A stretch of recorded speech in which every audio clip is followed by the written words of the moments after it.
Yo, what's up guys, Universal Mastery. So, in today's topic, I'm going to be talking about demon magic.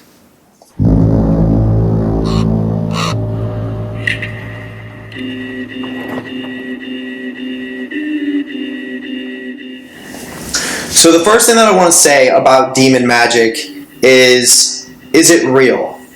It is real. It is absolutely real. So when it comes to like people like David Blaine, people like Dynamo, that can literally manipulate objects. So basically what they're doing is they're manipulating the energetic structure of an object itself by their own willpower to then move and manipulate gravity to their own will to make it do what they want it to do. That's what's going on. That's the metaphysical level behind it. Now, one of the big questions that I'm sure everyone wants to know is, how do you do that shit? Like, do you just wake up one day and it just happens? Do you wish for this shit and it just comes? What are they tapping into that's like giving them that amount of power? And you guys might be wondering, have I done that shit? And have I ever moved an object with my own energy? Or are there other magicians, people that practice black magic or magic in general, that can manipulate objects? And the answer to that question is yes. Now, when it comes to me, am I experienced enough with it that I can do it on free will and do it on command? No, I'm not. Am I getting there? Yes, I am. That's one of the things I really want to learn how to do. I think that's awesome. And one of the reasons why I really want to learn how to do it is because I want to be able to show people that this shit is real. Like, I want to be able to like break it down because I'm a really good speaker, and that's what a lot of my alchemical progressions, like all my meditations and the things that I really work on about, for myself, have a lot to do with my voice, have a lot to do with my speaking, because obviously I'm here right now and we live in a day and age where speaking is the fucking key. Communication is the most ultimate power that you can have. Yes, I can move an object with my hand, like if I went like this and I moved the camera to the side, that would be fucking dope. But it's even more dope that I can communicate to you guys in such a way that you literally feel the truth behind my words, and you feel that energy that I'm sending through this camera screen, and it's literally hitting you. Like, you're like, that's a power. I don't know if you guys can recognize that. That's a power. So that's what I mainly practice on. But when it comes to these magicians like David Blaine and Dynamo and Chris Angel, they spend their whole life trying to be able to move objects, right? Like with their hands. They spend their, like, all their time. They spend so much effort, so much fucking hard work. Hard work to the point where they're risking their fucking lives. Like, this is real. When you get into magic and you take it to the real levels, when you want to be able to do things that your average Joe doesn't want to strive to do, you literally get to levels where your life is on the line, but you have a deeper understanding that you're always going to be okay. You know you're going to be fine. You know it's going to be okay. You know it's all tests, but you're going to be tested on deep levels, even life-threatening levels, but the bigger test behind it is knowing that everything's going to be okay. So when it comes to these magicians, yes, they're spending a lot of time, energy, and effort and willpower and going through massive tests to be able to do these things. And yes, they do eventually tap into that power to know how to do it. And are they calling demonic forces? Are they working with demons? Are they working with angels? Absolutely. Is it just demons that they're working with? I doubt it. Are there angels that are probably helping them too? I'm sure there are.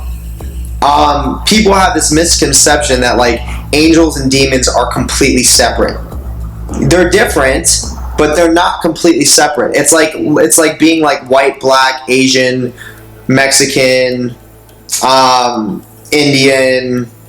It's like that. It's like, yeah, we're different races. We have different skin tones, but we're at the end of the day, we're all humans, and we have very similar like powers. You know, we just have to work on them and develop them. So, yeah, when it comes to these beings, these demons and these angels, yes, they're different, but they're not different in the way the Bible tells you where they're enemies, right? Yeah, some may have beefs with others, but also some demons have beef with other demons, and some angels have beef with other angels. Once again, it's like us, okay? We gotta remember that. Like, we are powerful beings. What's manifested down here is also manifested out there. So there really is petty beefs that are going on in the spiritual realm too, okay? And then there's mature spiritual beings at the same token. But I've done rituals, I've done meditations where I've called on demons and angels in the same meditation, and they give me very similar advice. They work together. I've done certain rituals where I've called on two completely, what you would think are completely different entities that you shouldn't call on, because one's an angel and one's a fucking demon, when I called on both of them to manifest the evolution of mankind on a macrocosmic scale. Like, I called them down to make the universe evolve and unfold in the way that it should, like in a good way. And it wasn't really so much of a selfish ritual. I did it, and I did ask for power, and I asked for them to, help me out and, change me in ways that would benefit me. But the main focus behind it was evolve mankind. Do what you need to do. Manifest what you need to manifest in order for mankind to fully evolve and unfold itself in the way that's necessary. Because not all people that do magic, that do sorcery, and are into wizardry do that kind of thing. Not everyone calls these spirits to manifest their own work, to manifest the evolution of mankind. But, on a selfish level, that's probably the best thing to do, because we live here. I mean, of course we want the best things for our universe.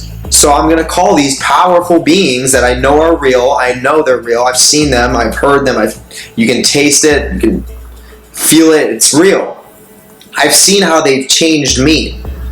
So, you know what? Just out of respect, I want them to be able to manifest what they want to manifest on this earth. And it's not just like they're just going to manifest all this chaos and all this bullshit. They're manifesting things that are meaningful. Things that need to happen. Okay? Things that need to be done. For example, and this might sound a little crazy to you, but this really happened, and this is real.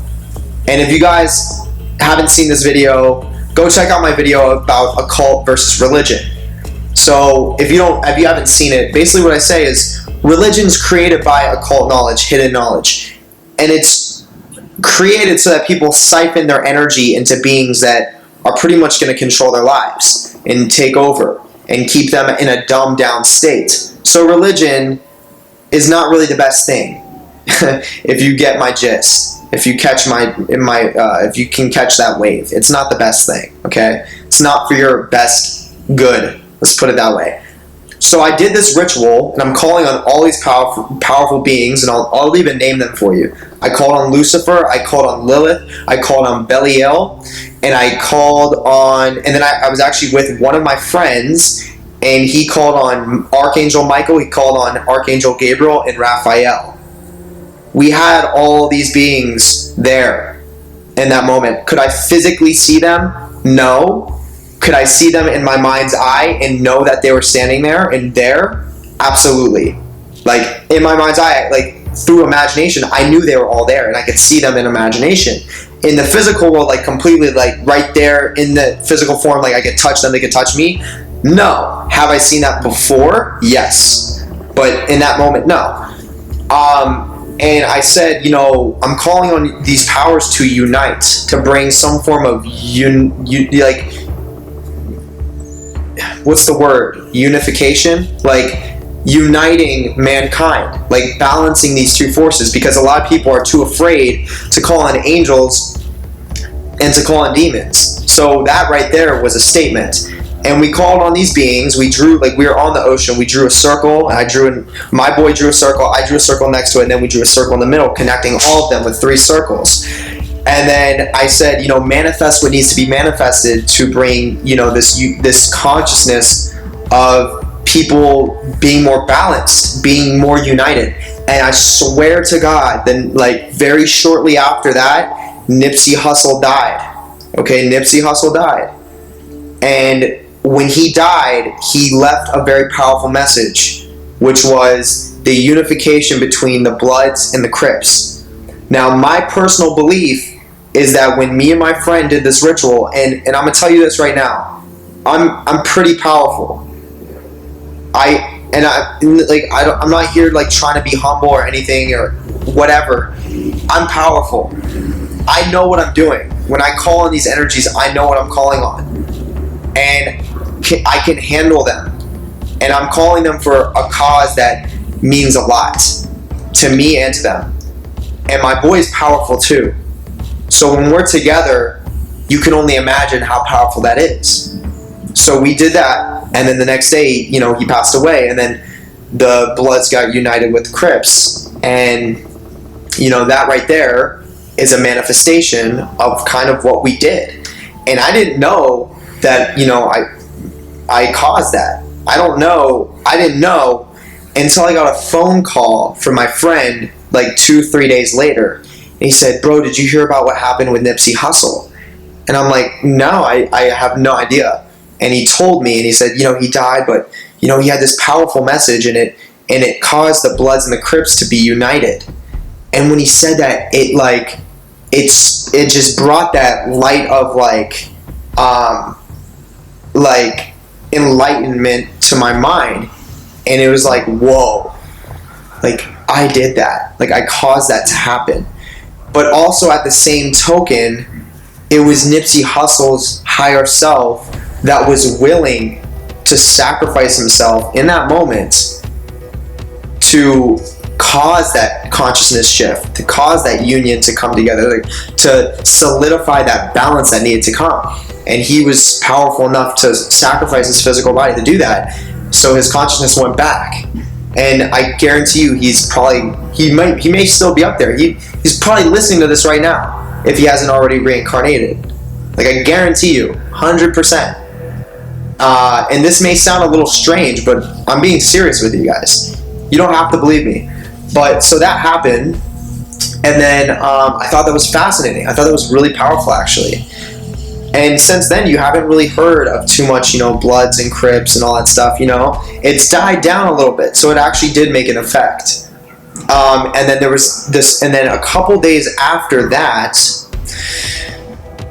I was hanging out with my same friend that we did that ritual on the beach with, and we both felt this intuitive sense of fire, right? Because we are very in tune with the elements: fire, water, air, and earth. And we both felt this really intuitive sense of fire. And I remember we went to a bar and we were just hanging out, just talking, because when we hang out, we talk about so many deep things, so many crazy, amazing, powerful, dark, light things, right? So as we're talking, things are literally manifesting around us.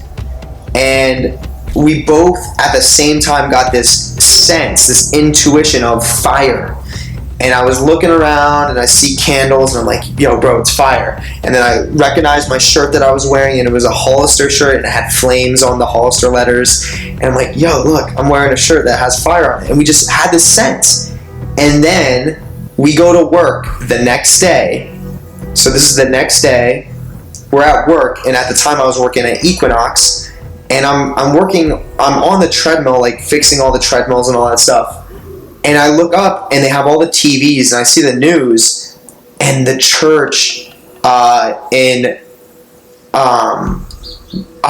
forgetting where it was. Was it Notre Dame? There was a church, a Catholic church, that was burning down. Okay? It was burning down. And I saw one of the spirits that I work with in the video. In my mind's eye, I saw him there, standing over that church. And, to most people, that may sound like a bad thing, right? If you're trained to think oh no, there's a church, it's burning down. That's a sign that Satan's out there and he's going to take over the world.